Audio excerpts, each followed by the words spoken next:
मैं उसे शीशे में से जाते हुए देखता रहा। बाहर कैश और काउंटर पर कमर तनहा रह गया था। इस वक्त दुकान ग्राहकों से खाली हो चुकी थी। 2 बजे के करीब मेरा आसाबी तनाव अपनी इंतहा को पहुंच चुका था। वक्त के तयन के बारे में अव्वल खान की बात महज उसके क्यास पर मबनी थी, मगर मुझे यूं महसूस हो रहा था जैसे 2 बजे ही कुछ न कुछ होने वाला है। मेरी निगाहें शीशे के पार दुकान के दाखिली दरवाजे पर जमी हुई थी। अचानक एक आदमी अंदर दाखिल हुआ। मैंने यह देखकर इत्मीनान का सांस लिया कि अपने लिबास और शक्ल सूरत से कोई माकूल मकामी नजर आ रहा था। उसने अपनी कमीज के कॉलर पर स्याह टाई बांधी हुई थी। उसने एक पर्चा कमर को थमाया और इत्मीनान से अपनी जेबों में हाथ डालकर खड़ा हो गया। उसी लिए मैं फोन की घंटी किसी आसेबी चीख की मानित गूंजी। कमर ने ग्राहक के साथ मसरूफ था। मैंने रिसीवर उठा लिया। जहांगीर, मैंने अपना प्रोग्राम बदल दिया है। रिसीवर पर आईमैन की शनासा आवाज सुनकर मैं यकलख्त सन्नाटे में रह गया। वो मोबाइल फोन से बोल रहा था क्योंकि उसकी आवाज में घटती बढ़ती हुई रेडियाई गूंज शामिल थी। मैं इंतजार में था कि आज तुमसे मेरी मुलाकात जरूर होगी। उसने मेरी बात दरमियान से काट कर कहा, जरा देखो, तुम्हारे काउंटर पर स्याह टाई में मलबूस एक ग्राहक पहुंचा होगा। वो मेरा भेजा हुआ आदमी है। अब मैं तुम्हारे पास नहीं आ रहा, तुमको इसके साथ मेरे पास आना होगा। मेरे वजूद में बेयकीनी की एक सर्द सी लहर सरायत कर गई। आखिरकार मेरे अंदेशे दुरुस्त साबित हुए थे। आईमैन ने ऐन वक्त पर कलाबाजी खा ली थी। मैंने कहा, तुम अपने वादे से इन्हिराफ कर रहे हो, तुमको तो आना था, अब मुझे बुला रहे हो। पता नहीं तुम मेरे साथ क्या सलूक करोगे। तुम्हारा आदमी इस वक्त काउंटर पर मौजूद है, कोई बदसलूकी नहीं होगी। तुम सिल्वर आई देख कर लौट जाना। मेरा इब्तदाई वादा मुलाकात का था। यह तय नहीं हुआ था कि हम में से कौन किसके पास आएगा। तुम्हारी दुकान के आसपास का माहौल मेरे लिए मखदूश है। तुमको मेरी तरफ से फिक्रमंद होने की जरूरत नहीं है। मैंने इब्तदाई झटकों के बाद संभाला लिया और जल्दी से कहा, मुझे बदसलूकी का डर नहीं है, तुम्हारे गुस्से का खौफ है। शायद तुमको मेरी यह बात पसंद नहीं आई कि मैंने तुमसे सिल्वर आई दिखाने का मुतालबा किया है। तुम यकीन करो कि इस ख्वाहिश में मेरी किसी बदनीयती का दखल नहीं है। मैं तुम्हारी मोहतात रवि से खुश हुआ हूं, इसलिए मीलों की मुसाफत तय करके यहां आया हूं। मेरी गाड़ी एक गली में मौजूद है, तुम चंद मिनट में पैदल चल कर आ सकते हो। मेरा आदमी ज्यादा देर तक तुम्हारा इंतजार नहीं करेगा। दवाएं खरीद कर 5 मिनट में दुकान से निकल जाएगा। मैंने इसी लम्हे काउंटर की तरफ देखा। शायद उसका नुस्खा लंबा था। कमर काउंटर के पीछे बने हुए शेल्फ से दवाएं निकाल रहा था। काली टाई वाला पूरे इत्मीनान से अपनी जगह पर खड़ा था। वो बहुत नाजुक मोड़ था। मेरे लिए बात खुश आइन थी कि मुझे आईमैन के किसी ठिकाने पर नहीं जाना था।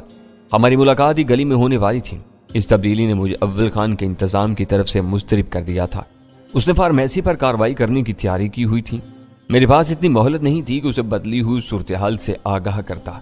फोन पर आईमैन बात कर रहा था। बाहर काउंटर पर उसका मकामी हरकारा खड़ा था। मैं उसके साथ जाने का फैसला करने में ताखीर करता तो स्याह टाई वाला खामोशी से लौट जाता और आईमैन मेरी तरफ से बदजन हो जाता। मुझे यूं उम्मीद थी कि अव्वल खान के नजदीक 2 बजे का वक्त अहम था। इस वक्त 2 बजने से चंद मिनट ऊपर हुए थे। अगर वो मुझे काली टाई वाले के साथ दुकान से बाहर निकलता हुआ देखता तो जरूर चौंक पड़ता और खामोशी से मेरा पीछा करना शुरू कर देता। यह जरूरी नहीं था कि उसकी पूरी नफरी उसके साथ हरकत में आती।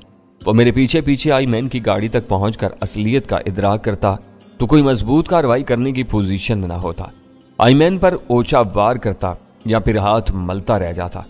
आईमैन ने अपने प्रोग्राम में तब्दीली करके हम सबको एक कठिन इम्तिहान में डाल दिया था। उसके बारे में हमारे सारे अंदाजे धरे के धरे रह गए थे। बस मैं आ रहा हूं। मेरे पास उसके सिवा कोई जवाब नहीं था।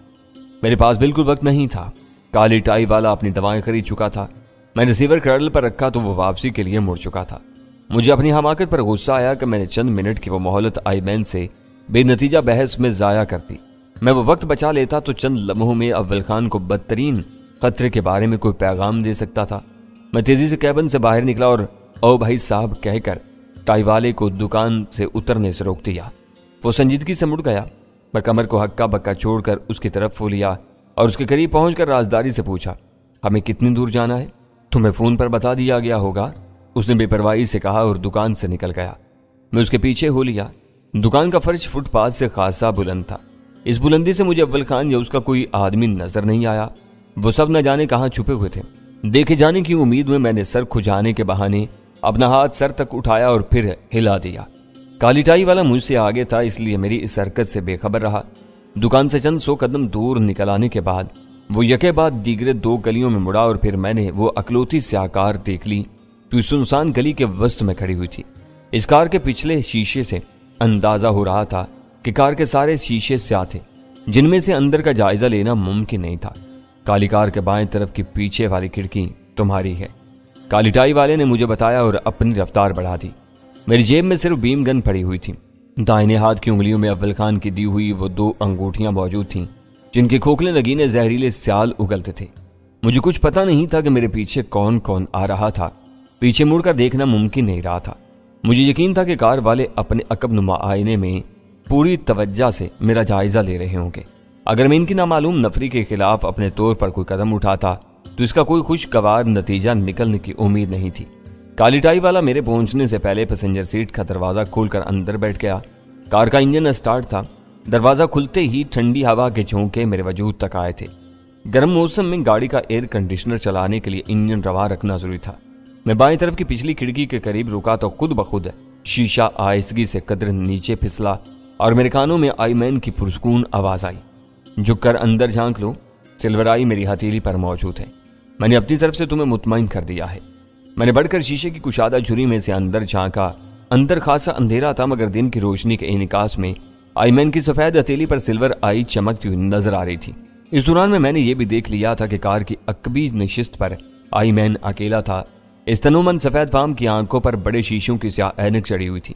सर पर हेड जमा हुआ था और चेहरा एक रंगीन रुमाल में छुपा हुआ था। उसने अपनी शनाख्त छुपाने की हर मुमकिन कोशिश की थी। तुम गंदे सुवर हो। अंदर से उसकी उड़ाती हुई आवाज एक दम उभरी और खिड़की का शीशा सरक कर बंद हो गया। मैं तेजी से कार से दूर हट गया। मेरे हटते ही कहीं से पहली गोली चली और कार की पिछली विंडशील्ड पर पड़कर उचट गई। गोली टकराने की पुरशोर आवाज बता रही थी कि स्याह कार के शीशे बुलेट प्रूफ थे। मैं एक चबूतरे की ओट में जमीन पर गिर गया। धमाका होती कार हरकत में आई थी। इसी लम्हे यके बाद दीगरे 2 मजीद फायर हुए।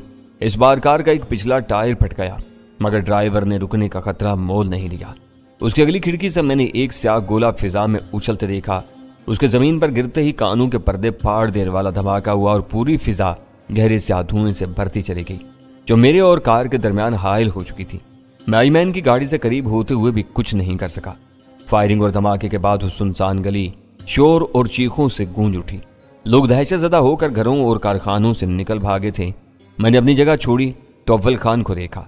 वो फैलते हुए धुएं से बचकर मुझे तलाश कर रहा था। उसके हाथ में ममनू बोर की राइफल दबी हुई थी।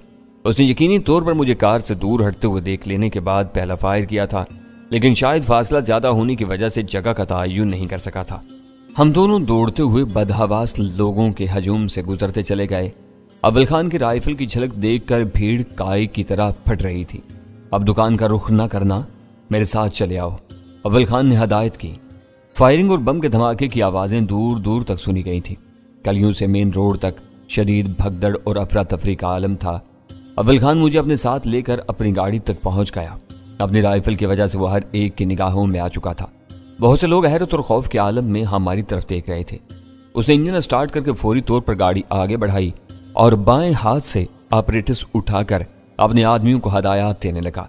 मैंने अपनी तमाम तर वहशत के बावजूद ये बात खास तौर पर नोट की कि उसने औरत को फौरी तौर पर स्टेशन 4 पहुंचाने की हदायत की थी। यह बहुत बुरा हुआ। अपने काम से निमट कर अव्वल खान ने पुरमलाल आवाज में पहला तबसरा किया। वो हमारी तवक्का से ज्यादा चालाक साबित हुआ। उसने आखिरी लम्हात पर अपना प्रोग्राम बदल कर हमें मात दे दी। क्या तुमको इतना वक्त भी नहीं मिला कि मुझे होशियार कर देते? आईमैन फोन पर था और उसका आदमी काउंटर पर खड़ा हुआ था। मैं चलने में जरा सी भी ताखीर करता तो बात बिगड़ जाती। मुझे मालूम है, वो सर हिलाते हुए बोला। तुमको जरा सी भी मोहलत मिल जाती तो इस वक्त का नक्शा कुछ और होता। सब कुछ इस कदर अचानक हुआ कि मुझे सोचने, समझने या कुछ करने का मौका नहीं मिला। मैंने मुतासफाना लहजे में कहा। फिर पूछा, अब हम कहाँ जा रहे हैं? मैडम को पकड़ लिया गया है। मेरे आदमी उसे अपने साथ स्टेशन 4 लाएंगे। हम भी वीरा को साथ लेकर उसी तरफ जाएंगे। ये भी मजबूरी है। इस वक्त वो औरत अकलौती कड़ी है। उसके सहारे शायद हम आगे बढ़ सकें। मेरा दिल कह रहा था कि आईमैन ने अपना जो प्रोग्राम दिया है वो इस पर अमल नहीं करेगा। चूक हो गई। हम दूसरों के दिमाग पढ़ने से कासिर हैं।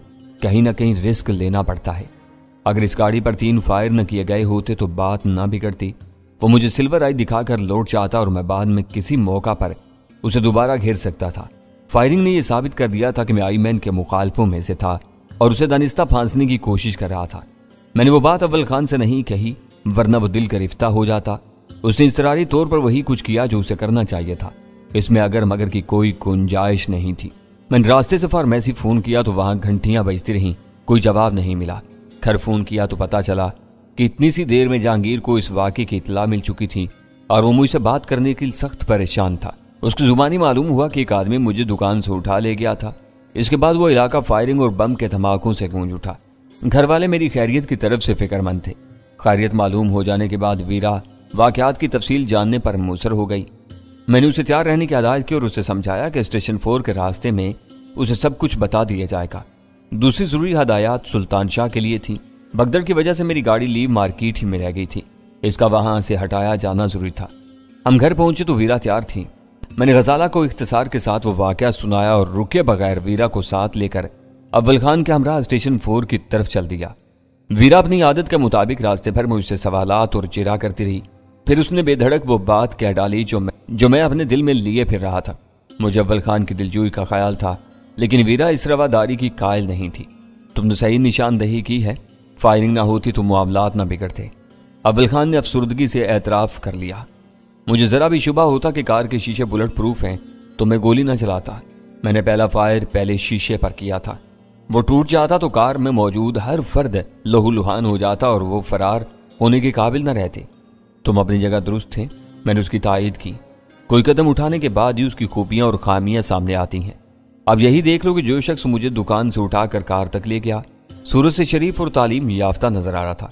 मेरा अंदाजा था कि वो किराए का आदमी होगा, मगर वो उस गाड़ी का तीसरा सवार था। उसी ने अपनी खिड़की से धुएं का बम फेंक कर तुम्हारी राह मसदूद कर दी, वरना वो गाड़ी दूर तक तुम्हारी रेंज में रहती। इसको मैं हजारों की भीड़ में भी पहचान लूंगा, अव्वल खान ने तलखी से कहा। अगर अचानक धुएं का बादल न फैल जाता तो मैं गाड़ी पर मजीद गोलियां चलाता। पीछे का दूसरा टायर भी फट जाता तो वो फरार नहीं हो सकते थे।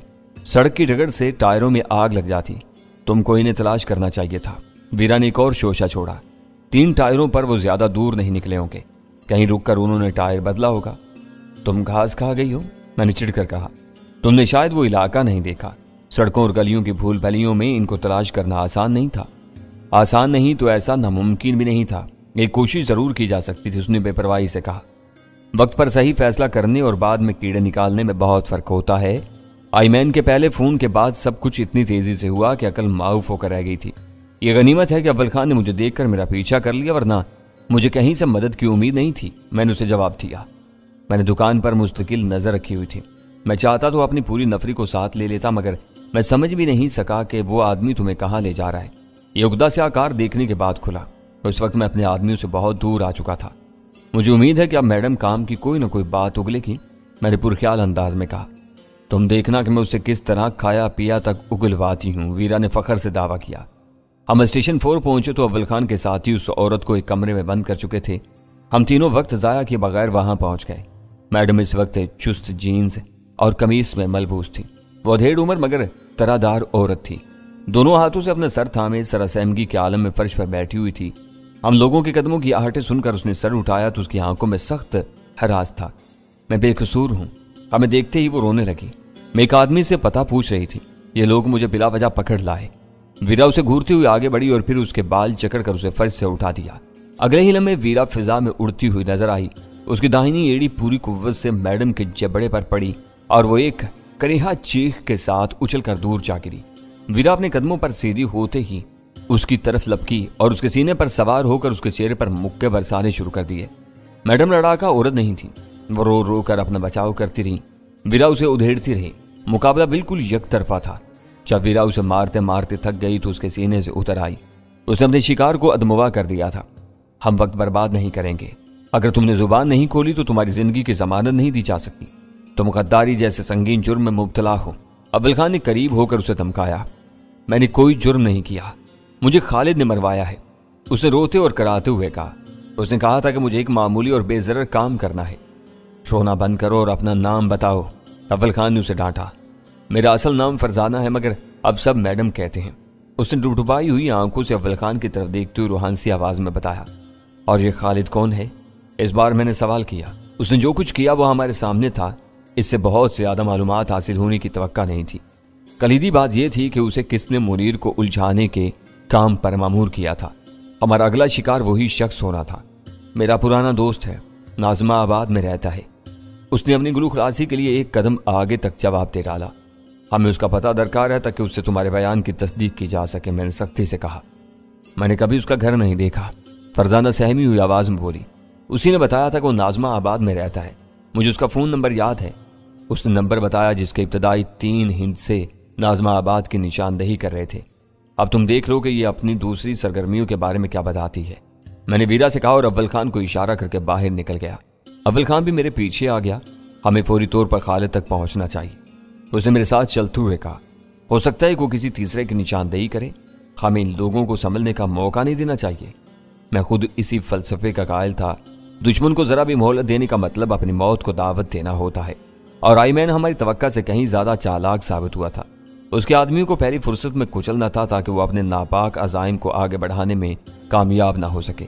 अपने दफ्तर में आकर अव्वल खान ने टेलीफोन के महकमे में अपने दोस्त को फोन करके फरजाना का बताया हुआ नंबर दे दिया और उससे जल्द अज जल्द पता देने का वादा लेकर फोन बंद कर दिया। मैं जहांगीर को आईमैन के बारे में बता चुका था। जो रह गया था वो उसने सुबह के अखबारात में खुद पढ़ लिया होगा। मुझे अंदाजा था कि अपने दोनों मुलाजमीन से मिलने वाली अधूरी मालूमात पर वो किस कदर परेशान होगा। उसे यह बताना भी जरूरी था कि मतलब साफ होने तक वो दुकान बंद करके अपने दोनों आदमियों को घर बिठा दे ताकि आईमैन की किसी जवाबी कार्रवाई में माल के साथ साथ जानी नुकसान भी ना उठाना पड़े। अव्वल खान के दफ्तरी फोन पर खालिद के पते के बारे में कॉल आने वाली थी, इसलिए मैंने मोबाइल फोन पर जहांगीर के घर का नंबर मिला लिया। खुदा का लाख लाख शुक्र है कि तुम्हारी आवाज सुनने को मिली। मेरी आवाज पहचानते ही उसकी मुसरत से लबरेज आवाज सुनाई थी। मुनीर और कमर ने मुझे जो तशवीशनाक खबर सुनाई थी, इनसे मैं परेशान हो गया था। मुझे डर था कि कहीं दुश्मनों ने तुम्हें अगवा न कर लिया हो। यह सब तुम्हारे करतूतों का खमियाजा है जो मैं भुगत रहा हूँ। मैंने कौन से करतूत किए हैं जिनका तुम ताना दे रहे हो? उसकी घुटी घुटी आवाज सुनाई थी। क्या तुम दुकान पर औरतों को बुलाकर इनके नाजो नखरे नहीं उठाते थे? यार खुदा का खौफ करो, वे बेचारी यतीम लड़कियां और गरीब बेवाएं होती हैं जो मदद लेने के लिए मेरे पास आती हैं। बहुत शौक है तुम्हें ऐसी औरतों और लड़कियों की मदद का। क्या लड़के यतीम और बेसहारा नहीं होते? ऐसा करो कि अपनी दुकान का नाम बदलकर गोल्डन फार्मेसी एंड यतीम खाना रख लो ताकि शहर के सारे जरूरतमंदों को तुम तक पहुंचने में आसानी हो। तुम बिला वजह बात का पतंगड़ बना रहे हो। ये क्यों नहीं बताते कि क्या हुआ है? मुनीर से पूछ लो। एक औरत हमारी शामत बनकर वहां नाजिल हुई और हमको भागना पड़ा। अब मिलूंगा तो तुमको तफसील बताऊंगा। सुना है कि वहां फायरिंग होने के साथ बम भी चले हैं। ये पूछो कि क्या नहीं हुआ, बस जिंदगी थी जो बच गई। अब दुकान को ताला लगा दो। मेरी अगली हदायत तक तुम या तुम्हारे आदमी दुकान का रुख नहीं करेंगे। मेरी इस हदायत की खिलाफ वर्जी की तो हर नुकसान के तुम खुद जिम्मेदार होगे। क्या ये वही शी वाला चक्कर चल रहा है? उसने पूछा। वही चक्कर है। वो लोग खूनखार तेवरों के साथ मैदान में उतरे हैं। देखो ये सिलसिला कहाँ जाकर खत्म होता है।